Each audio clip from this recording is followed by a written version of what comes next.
माणूस बेईमान होईल मात्र माझी बहीण बेईमान होणार नाही असं विधान गुलाबराव पाटलांनी केलंय। लाडकी बहीण योजनेसंदर्भात बोलताना त्यांनी ही प्रतिक्रिया दिली आहे।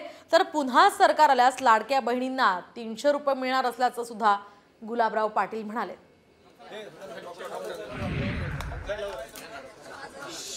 मध्ये अर्ध तिकीट दिलं, आता माणूसच सांगतो बाईला की तू बाजारात जाऊन ये, अर्धे पैसे वाचतील, 2 भाज्या जास्त येतील आणि एसटी फटाफट भरायला लागून गेलेली आहे। हे काम एकनाथ शिंदे साहेबांनी केलं। कोणी भी कितनी भी लालूच करून द्या, आदमी बेईमान हो जाएगा लेकिन मेरी बहन बेईमान नहीं होगी। एकनाथजी शिंदे साहेबांनी शपथ घेतली आहे की पुन्हा जर आमचं सरकार आलं तर 1,500 वरून 3,000 करण्याची शपथ एकनाथराव शिंदे साहेबांनी घेतलेली आहे। महाराष्ट्रातील सर्व बातम्यांचे विश्वासार्ह व्यासपीठ,